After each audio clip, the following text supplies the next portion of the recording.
Hi, everyone. Thank you so much for being here. I'm so grateful that you're all here. We're going to get started, and more folks might start to come in as we get going. It's a beautiful summer Saturday, so thank you all for being here. We're going to have a great day. We have a couple other events coming up, and we'll see this slide later, but just kind of help you get oriented. There's a lot of things happening, so we can review that again later as well. Next slide, please. So this is exploring Wakpadan. This is a kickoff for community partners. So thank you for being our community partners. Next slide, please.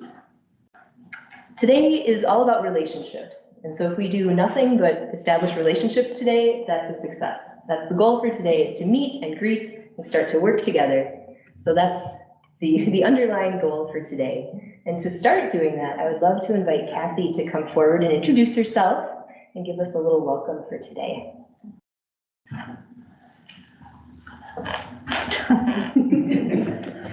Bonjour, Kathy Vick Indigenikas. Morning. Hello, my name is Kathy Vick. I am from White Earth Nation and do have Dakota as well. So I'm a real mixed blood. And I work at Little Earth Residents Association in the only Indian public housing community in the nation that has real Indian preference, like Indian reservations do within their housing. So it's a real honor to be here, and I want to welcome everyone. I'm excited to be a part of this project and the renaming of Bassett Creek. I grew up right here, so Wakpadan is near and dear to my heart. I've caught many crayfish. I've swung on rope swings and landed in the water and traveled and through the waters with my brothers and sisters and had lots of picnics, and it's always been a really wonderful spiritual place. I've had many mystical happenings there. I've had real supernatural things with the Dakota people, the spirit that lives here, and our memory is in the ground. And so I just knew when I saw this house, it wasn't the house, it was the land that spoke to me. And I'm grateful to be here and to meet you all. Miigwech. Thank you. Kathy was also one of our narrators for an oral history project, so she's stayed on and continued to be involved with this work, which is fantastic. And again, we're just going to underscore this concept of relationships. That'll be our theme throughout the day. We'll just continue on that. So to introduce the project, quote unquote project, let's go to the next slide. We really have 3 goals. So I'll present the 3 goals, but that's a pretty regimented way to think about it. This is really about community building and networking, but we can talk about it with these 3 goals. So one is to build these relationships and a community network to raise awareness of the Dakota name for the creek. So I think that's the second goal, is to raise awareness of the creek's Dakota name. So I also grew up in Golden Valley. I didn't know that there were other names for this creek until I started the oral history project. And so it was a real learning experience, and it really expands your worldview when you think about a place you've known for a long time, having languages and place names attached to it that you grew up and became an adult without never even knowing. So that was eye-opening for me. So the second goal is just to raise awareness of the name. And then the third goal is to practice new ways of sharing oral history. This project grew out of an oral history project. And so we're experimenting with ways to share those oral histories, to find them an audience so people can learn and listen from those recordings. And we'll talk more about that at the end as well. And so here, I think, is a good place to introduce John Crippen from the Hennepin History Museum to talk a little bit about the project and why his organization is involved. They're sponsoring this project. Yeah, thanks, Crystal. Yeah. Hello, everyone. As Crystal said, I'm John Crippen I'm the director of Hennepin History Museum, and we're just so thrilled to be able to continue the work started by Valley Community Church and all of the participants in that oral history project, just getting that history out. And Hennepin History Museum is geographically centered around Hennepin County, although we're trying to think of it more regionally, knowing that history doesn't really work on political boundaries, but that's our center. And Hennepin County, this whole region has many, many communities. And we're interested in exploring further how to bring those communities together, how to get their voices told. So as we preserve and explore history, we want to create spaces for community stories to be told. And we think that this project is a great example of that. I just love the work that's been happening over the last few years with language reclamation and bringing ancient history up to the present day and bringing those together. Organizations like ours, frankly, too often have been focused on this weird little narrow band of late 19th, early 20th century history. And I think that bringing history up to present day communities and going back to ancient times and people who've been here for eons is just a really cool and powerful thing. So we're just honored and excited to be part of this and to help keep the work going. So thanks. Perfect, thank you. And Hennepin History Museum has been great to work with. So we all connected when we were doing the oral history project. They're preserving the oral history recordings and the transcripts so that work can live on in a safe environment. Next slide. I have a couple other sort of introductory things just to get us kicked off. We'll do like a formal agenda and some other things later, but let's do the fun stuff first. So what's in a name? Today is all about names. So what we might know as the Mississippi River in the Dakota language is Wakpa, or translated to English might be called Falls River or River of the Falls. So Wakpa, Falls River. And next slide, what we know commonly as Bassett Creek in the Dakota language is Wakpadan. Or you could translate that to maybe Falls Creek or Little River of the Falls. So there's a relationship there between the creek and the river. So to the next slide, because I'm learning how to pronounce this name, and I think many people are. So as a tool to help us get oriented, we are working with a native videographer. She's helping us put together a pronunciation video for the name of the creek. One of our narrators, Jim Rock, will speak. And then we have some kids from the Bedote Learning Center. They're helping us learn. Now, I just want to mention this is a draft, so you get a sneak preview today. I'm going to read a part that we hope Joe Ben-Dixon will read. He's a Dakota language expert at the U. So we haven't recorded that part yet, and I'll have to stand in for him today, but hopefully eventually you'll get to see the full version. So if the technology works, we can all listen and learn, and you'll get a chance to practice.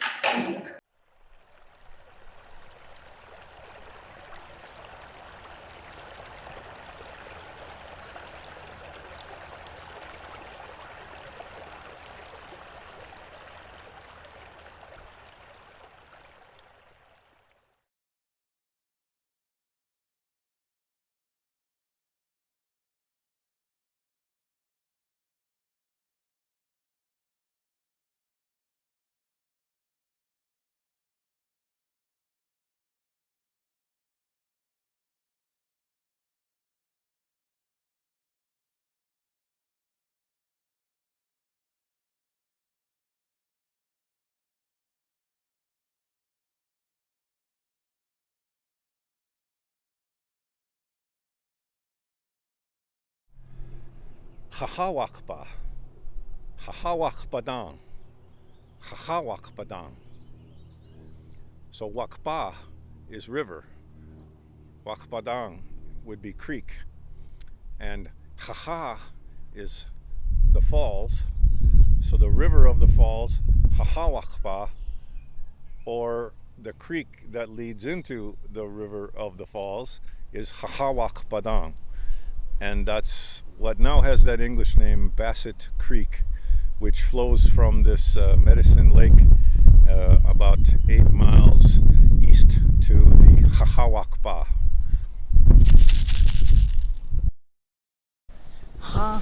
Wakbida. Wakbida. Wakbida. Wakbida. Wakbida. Wakbida.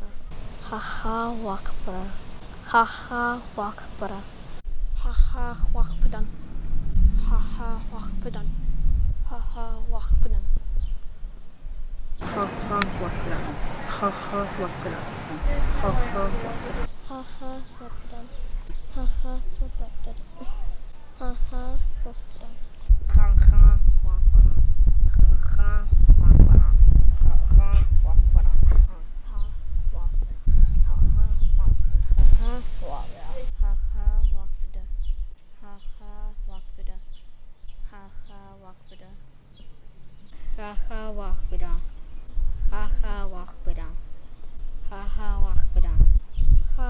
Wakpadan. Haha Wakpadan. Haha Wakpadan.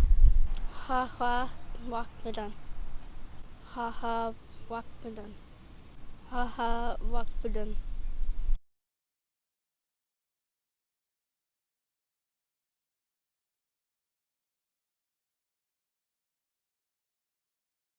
We have Tiana Lapointe is a native videographer. She's Lakota, but she came and met us here in Golden Valley on the creek, took some great photos. She's been really wonderful to work with.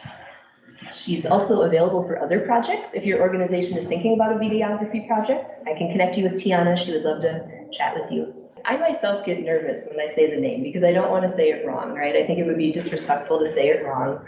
But many people feel that way, and so we're all learning, and it's okay to make mistakes. If you think about when we were little kids, we had to learn whatever language we speak, whatever our first language was, we had to practice a lot. And so it's good to be patient with yourself and practice different ways. I try to think about it in different pieces. So there's haha, which we're pretty familiar with, right? Like mini haha, a lot of us have heard haha. And then there's wakpa. The way I hear it, those two syllables kind of go together, wakpa, and then dan. The N at the end has like a little extra swirl at the bottom. And what I've heard is that that's more of a nasal, so it's not a hard N, like no, it's more of a N, sort of a softer. And I don't know if anyone here would like to expand on that or educate us more, but we're happy to learn other ways or other tips and tricks on how to say this name. Good. Yeah.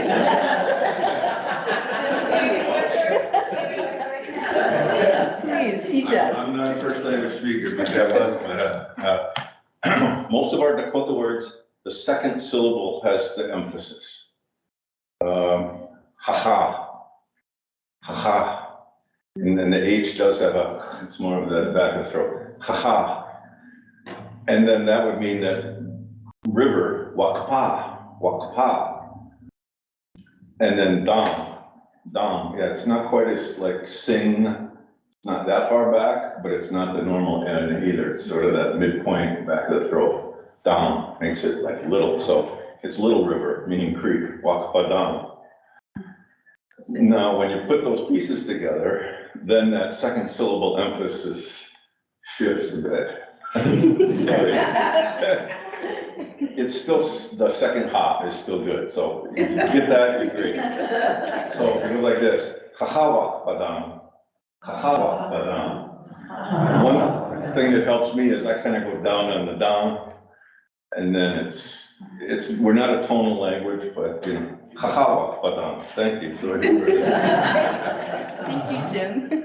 I don't want to put you on the spot, Jim, but could we do a call and response? Would you say it and then we say it? Sure, say it, sure, say it sure. a couple times so we can practice? We can put music to, no. Haha. Ha Wakpadan. Wakpadan. Haha Wakpadan. Ha Haha Wakpadan. Wakpadan. Nino do. Very good. One more. Haha Wakpadan. We'll try a few more as the day goes on. Thank you so much. You are a natural educator, Jim. Thank you. Hey, well, thank you so much. I hope. Thank you. I love these relationships, these networks. This is exactly what we'd like to see. This is perfect. How many people got to practice saying the name? Did anyone practice? Good. Okay. All right. Perfect. Well, thank you. So we're going to keep moving. So the next one, we're going to move on. Thank you all. This is perfect. Thank you so much. So now here's the formal agenda. I'm sorry I called you back from all that fun. We're going to do a little bit of formal stuff and then we'll get right back to networking. So a little bit of an overview. We're going to do a land acknowledgement, some more introductions so we can meet each other, a project overview, and a hello, haha, Wakpadan. So next. So a lot of this work grew out, oh yeah, and then next steps are lunch, of course, we can't forget lunch. And it's catered by Powwow Grounds, and it's beautiful. We've got lots of different options. We have different sandwich boxes, salads, a vegetarian soup, a nice board, some desserts, it's all great. And if you'd like to stay for the afternoon, we have even more to do. There's a listen and learn event. It's almost like a book club. And it's okay if you haven't listened to the oral history interview. So Roxanne generously allowed us to listen to her interview and come together to discuss it. So if you can stick around, we'd love to have you stay. And we're sort of practicing this format. What does it look like to interact with an oral history? Crystal, the question is, for people want maybe each of the groups here could just say hi to the whole group for like 30 Yes, seconds to say what they're up to, so we know who we have to try to zero in on during lunch. absolutely. I love it. I think that's a great idea. We'll leave some time right before lunch for that too. Love it. Thanks, Sean. Okay, next. So a lot of this work grew out of a land acknowledgement statement from this church that we're at today, Valley Community Presbyterian Church. Sits on the ancestral and contemporary land of the Dakota people, for whom the land holds historical, spiritual, political, and cultural significance. We acknowledge the ongoing injustices that we have committed against the Dakota people and pledge to interrupt this legacy. We will educate ourselves about Indigenous history and recognize, support, and advocate for our Native neighbors. So this is just an example of a land acknowledgement statement. So if your organization has one, you might compare this statement with your own to think about things that are the same or different, maybe things you could tweak or things we could tweak, where it's a living document and open to change. And if you haven't written a land acknowledgement statement, we're happy to talk with you about our process, what we learned, and how we're going beyond that. We can't stop at the land acknowledgement. We have to keep moving and continuing in the work like you all are here doing today. So thank you. Next slide. So we'll do a couple introductions, I think, are next. This project has 4 cultural advisors from a variety of backgrounds and 3 listen and learn facilitators. So although I am a white person, I just want to support this work that others are doing. And so they're advising and helping us in this work. So our cultural advisors, we have 4 on the next slide. And 2 of them are here today. You met Kathy Vick at the beginning. And Jim, would you like to introduce yourself briefly? Kathy, Jim Rock, Makia Ido, or Washinchuria, de Miedo, Wambli Mayeto, Dakota, Chave, Ido, Chetish Coin Oyate, Imataha, Minijaska, Imatave. All my relatives, I speak to you, offer you a hand from Lab Art. And I said, my dad, as I mentioned earlier, so the 7 Starfire peoples, that's the 4D, 2N, and L. 4, 2, 1, 7. The Ocheti Shakoni Oyate, OSO. That's the formal name for, we used to be referred to as the Sioux. That wasn't our name for ourselves. And so knowing which of the 7 stars we're affiliated with, and the places here on the earth that match those places there is kind of, wide range. And I just said, thank you so much. And I was born at Iminijaska. It's another place at St. Paul. Another place name. Excellent, thank you. Darlene St. Clair is Dakota. She couldn't be here today. And Bradley Blackhawk has Ho-Chunk background. He also says hello, and they hope to meet with us later in the process. So we've got 4 advisors, and then also on the next slide, we've got 3 co-facilitators for those listen and learn sessions, the sort of book club format. And Roxanne, would you like to introduce yourself? Sure. Also, magandang umaga. Idabing ang kwento ni Sinahan sa kitchen kwento ng Sinahan now. Wakpadan today. I said, greetings, my relatives. My name is First Light of the Day Woman. I am Brian Travers fan with Ojibwe from Michigan, and I'm Bear Clan. And I've lived in Golden Valley now for 17 years. And that is a much younger picture. So I can get you a new picture, Chris. Anyways, I have lifelong relationships with the Dakota peoples. I was born and raised in South Dakota. My grandmother's second husband was one from the ancient peoples, and married into the Dakota peoples. My children are old. Dakota, this is Sasika, Wakpadan Reservation in South Dakota. So, and I live on the border.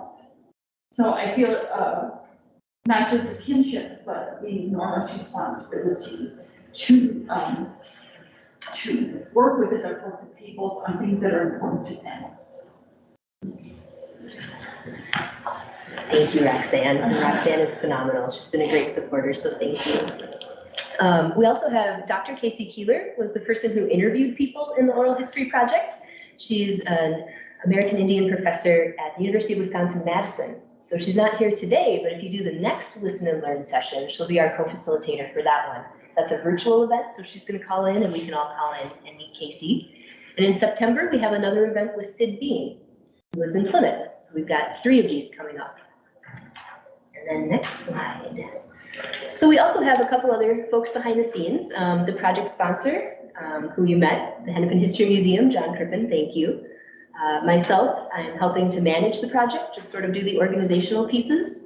And then also a big thank you to the St. Anthony Falls Heritage Board. They provided the funding for us to come together today and do this project. So big thanks to those folks as well. And then last but not least, at least 70 different community groups. So we have reached out, we're casting a broad net to see who might be interested in raising awareness of this Dakota name. So broad net. And the next slide, to help me stay organized, I think about them in these different batches, but there's a lot of overlap between these groups. So of course our oral history narrators are involved. Indigenous groups, native-led groups, you might think of like Wakan TP or Friends of the Falls. We've reached out to folks like those. History organizations like the Golden Valley Historical Society or the Robbinsdale Historical Society. Environmental groups, which tend to overlap with many of these, like the Mississippi Park Connection. Faith communities like we're at today, but also reaching out to other groups that might be interested in this type of work. Neighborhood associations. If anyone knows about neighborhood associations in the suburbs, that would be great. There's a nice list of them for Minneapolis, but for the suburbs, they're a little harder to find. So thank you. That would be great if you could help me stay connected. And DEI commissions. We reached out to all the DEI commissions from all the cities in the watershed and more. There's probably many, many more that we haven't thought of. So those are the types of groups that we're reaching out to just to informally raise awareness and see what ideas they're working on currently. And there's one other introduction to make. So thinking about our relationships, not only between ourselves, each other, but also with the natural world. Thinking about our relationship with the watershed. So this is a map of the watershed. I like this one because it's a nice dark line around the watershed, emphasizing it as one whole piece, the watershed as itself. If we go to the next slide, we've got, this is the same watershed, right? You can still see that blue line, but with these hard boundaries around Golden Valley, just calling out one of the 9 cities in this watershed. So there's 9 cities in what are, in the way we perceive the watershed today, but those hard straight lines are a really pretty recent construct, right? It's a European, Eurocentric worldview to think of property, right? To say on the right side of this straight line, so-and-so owns it. On the left side of that straight line, so-and-so, a different person owns it. So those are 2 different worldviews that you can see on one map. I think there are a couple other folks that we might introduce here. I would love to ask if Laura would like to say hi from the Bassett Creek Watershed Management Commission. Sure, thank you. Hi, I'm Laura Jester. I work with the Bassett Creek Watershed Management Commission. And so as Crystal just noted, we have 9 total or partial cities that drain into Bassett Creek. It's 40 square mile watershed. And this hydrologic boundary where all of the water drains to Bassett Creek, in 1982, the state of Minnesota decided that creeks should be managed on hydrologic scale. It's because the creeks are crossing those city boundaries, right? So cities themselves couldn't manage the water necessarily, don't have to work together. And so across the whole 7-county metro area, every stitch of land is in a watershed organization or a watershed district, like the Bassett Creek. So yeah, thank you. Awesome. And the Bassett Creek Watershed Management Commission was a partner on that pronunciation video. So they've been starting to collaborate and join in those ways as well. So we've thought about our relationships between each other, right? Relationships between people, relationships with land. How do we think about land? But Alona also helped me learn a little bit about relationships within the land. When we met with you, you talked about the relationship between the creek and the river, which I think is a really important piece too. And I don't know if you'd like to introduce yourself or say a little more on that. Good morning, everyone. I'm Alona Street Stewart. I'm Delaware nanny cook, but I do live here and have lived in Minnesota since '85. I am a Presbyterian executive in our denomination. My title is a Synod Executive for Presbyterian Ministry all in Wisconsin, Iowa. I love to say all this because there's also Native history in these things, but Wisconsin, Iowa, Minnesota, Nebraska, North and South Dakota, and the eastern region of Montana, or Fort Peck primarily.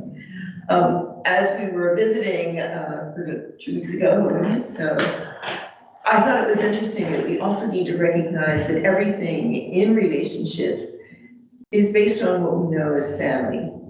And so the relationship of a bigger river and a little creek, or just the one who came first and the one who they care for, or the relationship of, and I'm thinking of all kinds of things, of the watershed.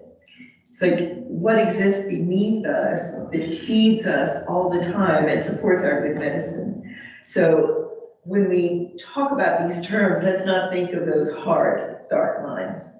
Let's really think about the relationships that exist, and some that in fact we need to be introduced to. They're already there, but we just never saw no more. So. That's excellent, thank you. And I've been thinking about that. I think that's a beautiful way to think about the river and the creek, the connections, and caring for those. So thank you. All right, next slide. We've got a little bit more. So a little bit about the oral history project that this grew out of. There were 14 interviews with Indigenous people who live, work, or play in the watershed. So representing their experiences in the watershed, how they see this suburban environment. And next slide. As I said, the interviews were conducted by Dr. Keeler, and here she is with her little daughter. We had a community celebration. They came and celebrated the day with us and had just a great time. We think that this is the first gathering of suburban American Indian oral histories in the United States or Canada. We don't know of another collection like that, so we are hoping, fingers crossed, that it can be a model for other organizations who might want to do this kind of work, moving beyond land acknowledgement to really listen and engage with Native communities around them. We also happen to have an expert in oral histories with us today. I don't know, Barb, if you would like to introduce yourself and just share a little bit about the book you've written. About the book? Yeah. Okay. And your work, tell us what you do, that would be great. Hello, everyone. I can say I'm white, ancestry has proved that. But I am an oral historian, and I have been for 4 decades. I've been in Minnesota much of that time, but also in Nebraska and Montana. And I have written a number of books. And my colleague Mary Kay Quinlan, who is in Nebraska, and another colleague, Winona Wheeler, who is a Cree woman from Saskatchewan. We just recently completed the second edition of one of our books, and its title is Indigenous Oral, now I'm drawing a blank, Indigenous Oral History, Canada and the United States. Indigenous Oral History Manual, Canada and the United States. It's published by Routledge, so Taylor and Francis is the imprint. It'll be coming out this fall. So I'm here also to learn, because one of the things we talked about in that book is that we want to learn how to use the stories and how to bring them out and how to make sure that others understand and grow from them and can learn from them. And we've used a number of examples throughout. We didn't mention this one in the book, so we did give it a little shout out because we're very proud of it. Which was a real honor for us that Barb noticed and included us, but also that work grew out of Barb's book. I read that when we were getting started to learn how to get oriented to this kind of work and what to do. That's why we had a community celebration and a narrator brunch. Her book recommended having those community events to draw people together. So thank you, Barb. Next slide. And so out of those oral histories, once we had a nice batch of oral histories to listen to, we started to talk about themes and to bring people together for that narrator brunch. It was a thank you brunch where people could come and share their thoughts, having gone through the process. And so the people who were interviewed, the narrators, identified 3 main priorities. And their priorities that they shared with us were truth-telling. Some examples might be land acknowledgement or using Indigenous place names. So those are 2 things that we heard. relationships, like we've been talking about today, work growing out of relationships, and land back. That was the third piece, thinking about land back, land reclamation.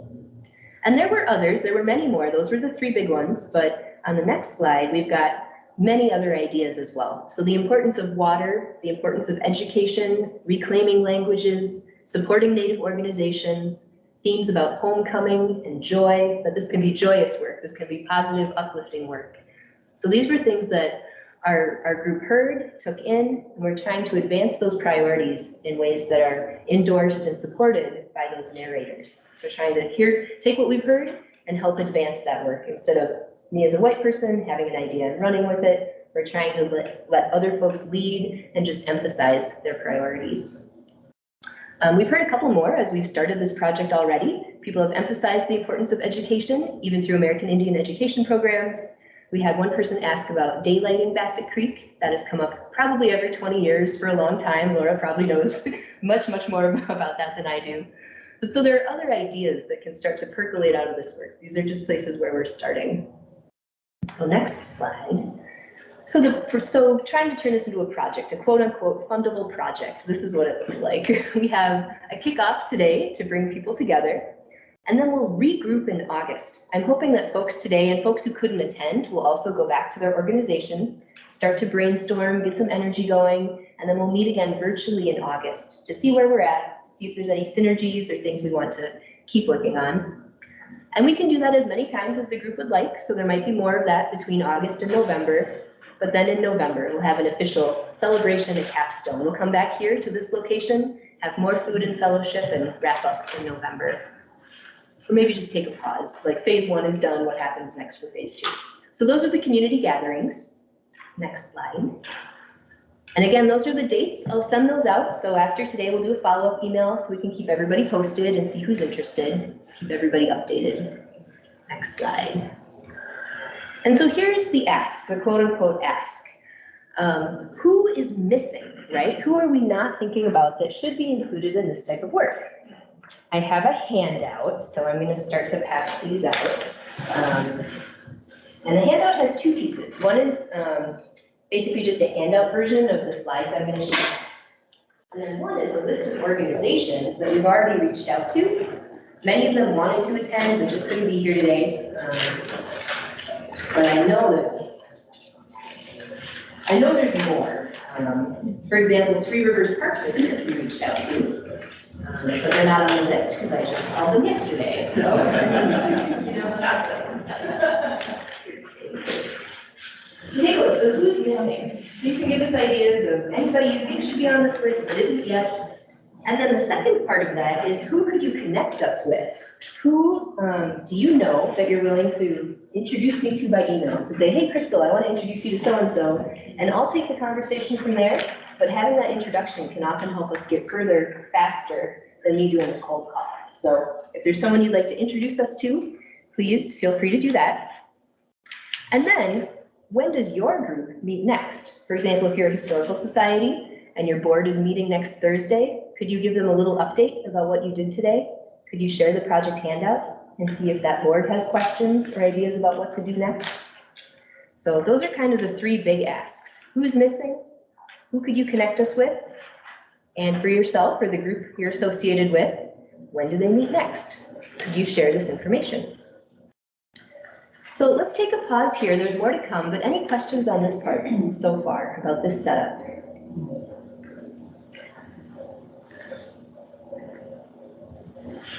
Okay, I'm going to keep going because there's more to come, but yeah. Well, just one question is because of the unfortunate Dakota exile, many of the Dakota people who would be in the Twin Cities are not here. And like scattered around different parts of the state or South Dakota. So and there's a lot of other Indian populations that came here in the 70s, whatever. So any other thoughts on how the people who weren't actually here but used to be here? Yeah, I'd say we're open. We'd love to connect. If somebody has a connection that they can help me make, I'm happy to reach out. Or if there's a group maybe in Nebraska or Canada, just give me the name and I'll follow up with them. Yeah, I think we can be geographically broad as well.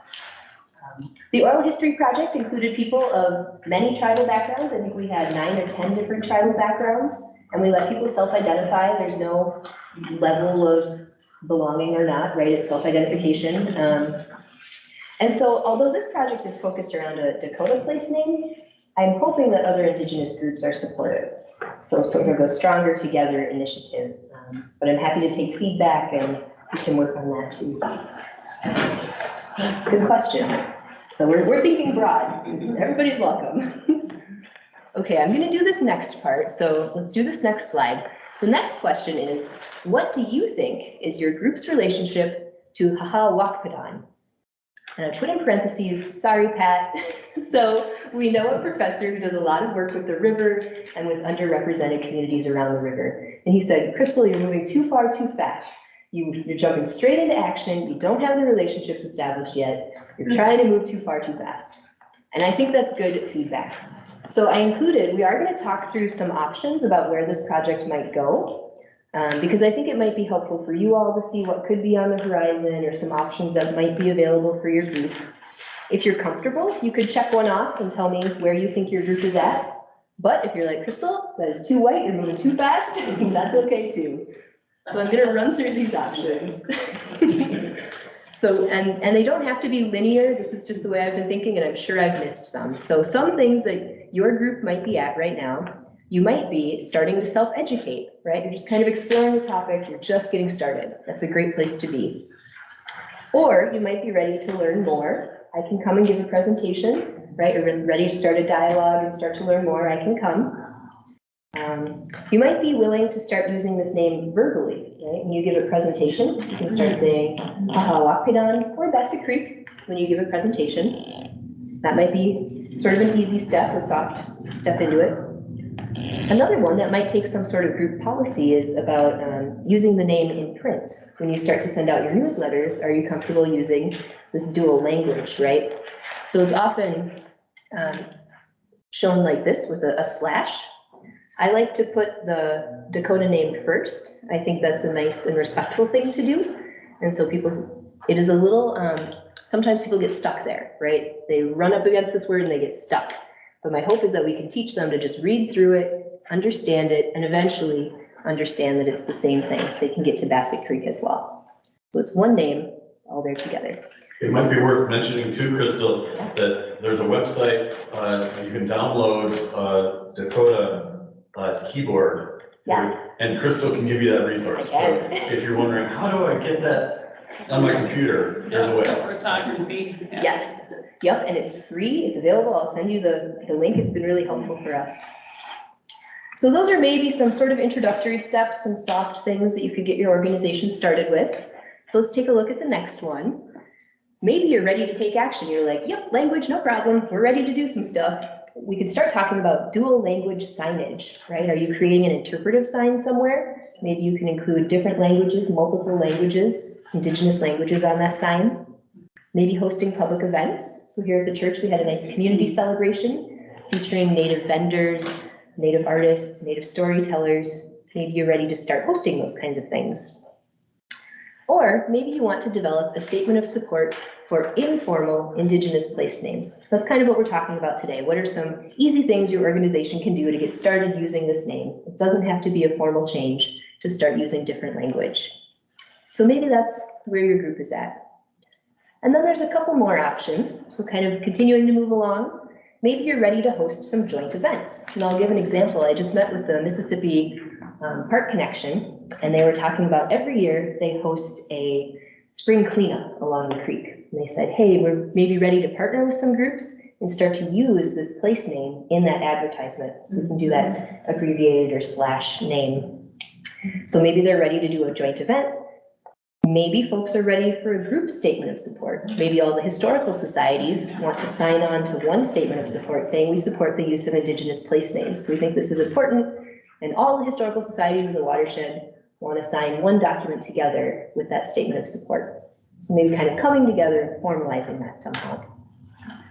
And then one that might be a long-term goal, but some folks might be ready to start pursuing a formal name change. We had these Zoom introduction meetings, And we had a Senator, Mary Kunish, come and share the statute with us, how there is a process in place for official legal changing of a place name. So that's an option, and folks might be at different levels of comfort with all of these, willing to learn more, maybe not ready yet. And I'm not saying anything is inevitable or advocating what your organization should do, but these are just options that you might explore. And on your sheet also, I put a blank for other. What steps did I miss? Is there something you think your organization is ready for that in my quick organizing, I glossed right over? So make sure to let me know if you think there's something else groups could do. So I do want to pause here because this is kind of a lot, right? This is a lot of actions, a lot of opportunities, and maybe we're not ready for this yet. But these are some ideas about places where this type of work could go. Any questions or comments? I'd love to just chat a little bit.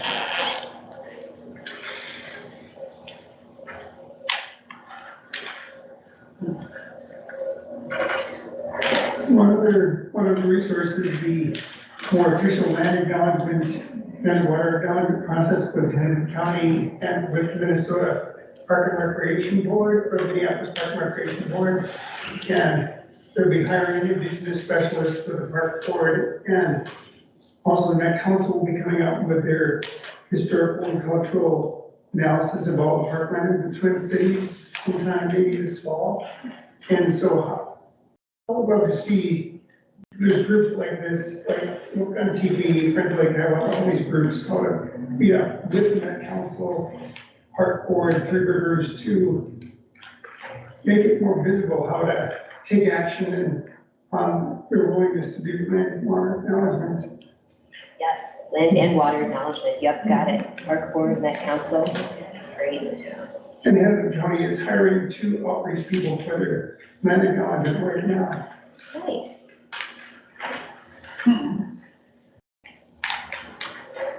So we have a job announcement now? Yeah, the job announcement is, here, I'll give it to you. I mean, I'm not sure if they've already hired the person. They were gonna start reviewing things on the 15th of June, but I'll give you the name of the person who is hiring the person. It's, what's her name again?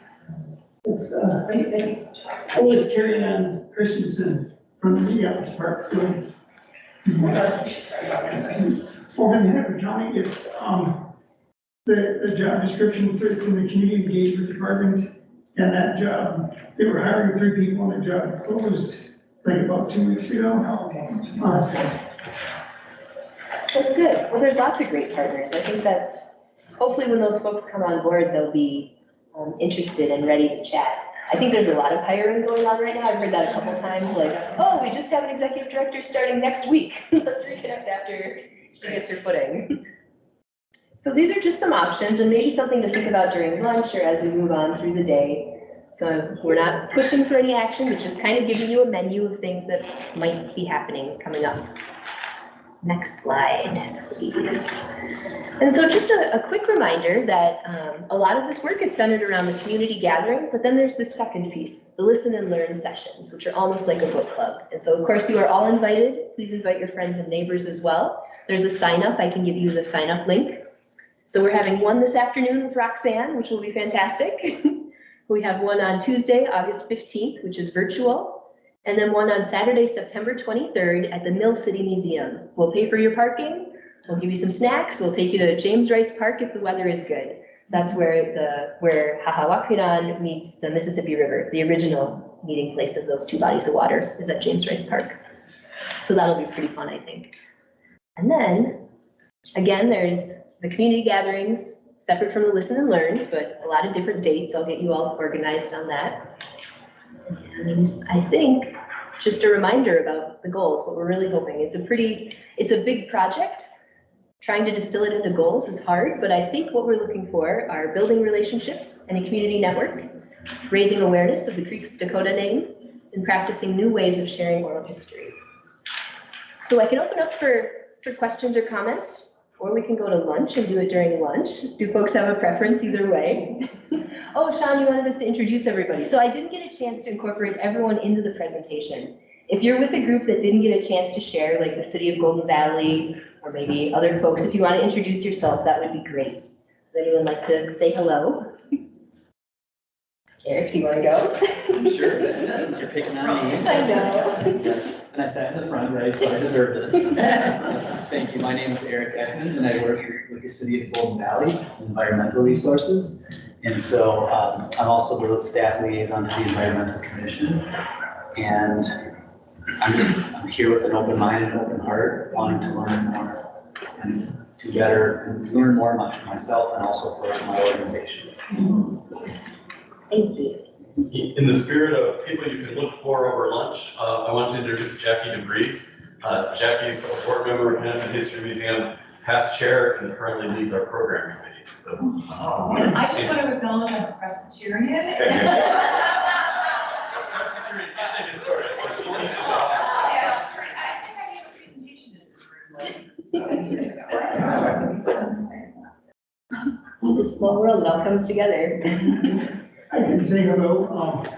I have 3 hats on. John Krzyzewski, I'm a volunteer with the Friends of Lake Hiawatha. And so we're working to develop partnerships with the Dakota indigenous people to restore the 100-acre wild racing bed that was dug up 100 years ago by the park board. And this Wednesday, you can join us at the Lake Hiawatha Rec Center to hear Kantemeza McKay, who's going to be talking about the connection between Dakota language recovery and land and water recovery. It's extremely exciting. The park board is now getting more open to this, so we could try to design it right into the whole process of redoing the park like they're doing at Wakpadan TV. The other aspect is my church, Holy Trinity Lutheran, has a Doctrine of Discovery team, and we are working with a lot of other congregations across the metro, especially working on helping to generate 50 million a year for indigenous land and language recovery by raising the deed tax, working with Senator Kanish Padine.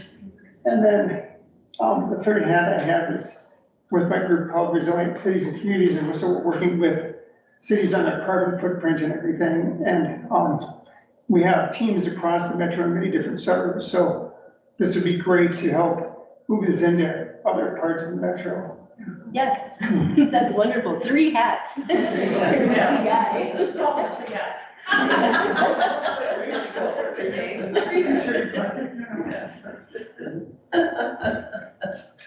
Hi, I'm Elsa Kendig. I'm here with the Golden Valley Historical Society. And this is actually a wonderful opportunity. We're at a point where we spent the last year reassessing our own organization and finding out where we need to do work. And some of that work is in re-identifying how we talk about what are our goals. We still have a mission statement from the 70s, and that's great. But we're recognizing that the work of history is different than it was in the 70s. And so this is a wonderful opportunity to help us clarify and find partnerships in the ways that we now want to connect in much more intentional ways. So, yeah. Thank you. Well, also you wear multiple hats too, and maybe your sister would like to say hello. Hi, I'm Anna Flores. We are sisters. I'm just using both of our family last names. We are lifers in the Golden Valley area. Even though our family's from elsewhere, our dad is from the sort of like Syrian Lebanese diaspora in Rochester, New York, and our mom is from Mexico. So we kind of bring those histories to this space. And I'm the anti-racism educator for the Presbyterian of Twin Cities. There's a lot of Presbyterian energy around here. But what I'm bringing is the collaborative work that we've done on, we brought Wakpadan's history to the 55 congregations across the metro area and beyond. And some of the storytelling we've done about the indigenous history, but also wider racial histories of Minnesota and Western Wisconsin. So you have like at least 200 people spread across down to Rochester and beyond who are hearing this name through the work that this congregation has done and then all its connections. So it's really wonderful to be here with you all and keep thinking about how it can grow. We've got some other folks. I'm gonna thank the Pond Brothers for being bad missionaries and They were bad missionaries, yeah. With that, and there's actually a project that's going to be happening with that work in August through the Presbyterian. So yeah, absolutely, there's a lot we'll talk about. So group Presbyterian is really into it also. Yes, absolutely. Gideon, one of them was named Gideon Pond. What a name. Yeah, there's a lot of history. Because we have a lot to talk about together. I'm Jan Fedora, from Valley Church here, so welcome to Valley. And I'm on the land acknowledgement task force. Yeah, a lot of Presbyterianism here today, which is great. I'm fairly new to the committee, so I'm doing a lot of the, education and so forth. I used to live in South Dakota. And so I got kind of introduced to that through people there that I worked with. And one of the things I was gonna suggest, and I don't know if this would ever work, okay? But I follow a band called Brule. Oh, yeah. And they're a wonderful, Native American band. And they would just be, I think, a great addition if we could get them to some kind of event. We're all thinking, you know, Brule. Yeah, so that was kind of fun, but I wrote it down, Jan. But, yeah. Fun concert. Yeah. Thank you. Great. And we've got, my mom is helping get the food set up right now, but I'll introduce you to her later. Jen, do you want to say hi? Sure, I'm Jen Diggs. I'm the task force lead here at Valley Church. So I've been involved in the project since we started a few years ago. And just welcome to them. Happy to have you here. So there are a couple other folks that I don't know personally, and I don't want to put them on the spot. So if anyone else would like to say hi, please go for it. I'm a Kakepi. Jante Washte, Anape, Chiuzapi, Tiganamakiapi, the Makotaka, Amashichu, Sisi Tuan, Wichakiapi, Pejuta Zizikapi, Mata,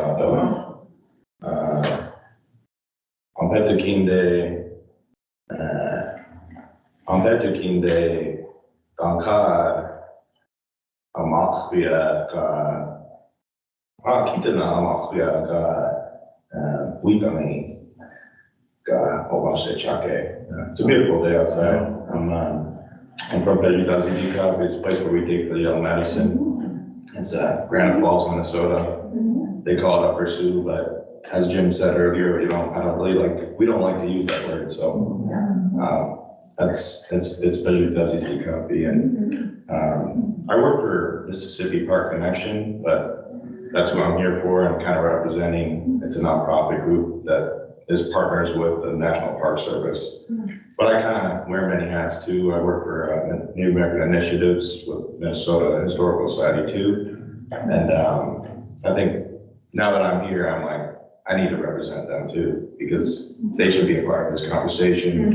And, we have a meeting on Tuesday, and this is the first thing I'm going to be bringing up to Amber, our director. So I'm really happy to be here, and this is really important, as Dr. Wazia Tawin says, from our community.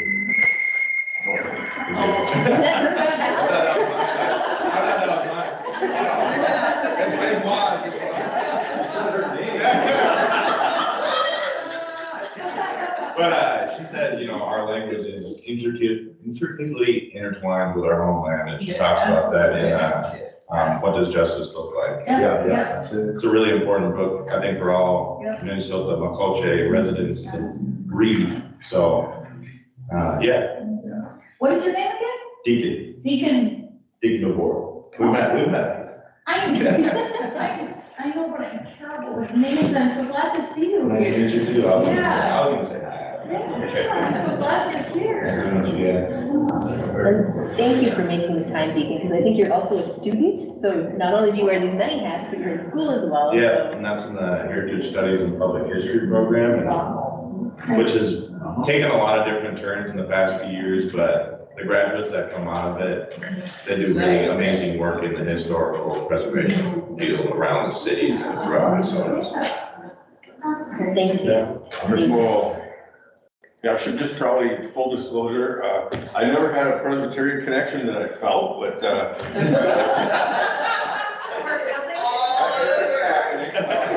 Roxanne, my wife, her mom, lives about 2 miles away, so I bring her here. And, really, I just want to put up an insider, outside, inside, whatever. It's a great faith community circle. They're into lots of,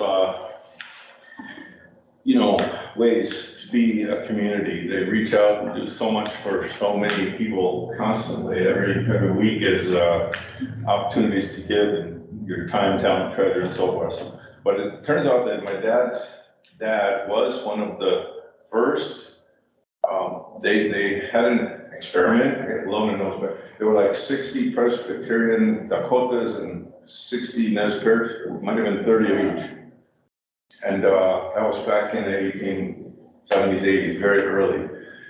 And so I do find that, and of course, yeah, with the Bond Brothers and the Presbyterian camp up north, this is, my brain is getting vague and dusty up there, but I'll tell you now. Clearwater or? Yeah, that's the one, yeah. We went up there for a men's retreat many years ago. They asked us, and it was beautiful. And I'm just really feeling Ate, my dad, and all of you for carrying on this good work and so that our kids, our grandkids, and exactly what Tunjam here said, you know, it is good to find replacements, to see young faces taking on this awesome work. So, yeah. Wonderful. Well, thank you so much. This has been phenomenal. There's a couple other folks to thank. You know, we couldn't do this without my quote unquote support staff, my mom and my husband, Jim. So thank you, Jim. And then Sheila is our master of ceremonies. So Sheila, can we give you a big round of applause? Thank you. So, all right, so for the rest of today, we're gonna go downstairs. We've got lunch, there are lots of options. If you wanna stick around for the afternoon, we'll do more meet and greets and talking about oral history. So thank you again, and I'll lead the way downstairs.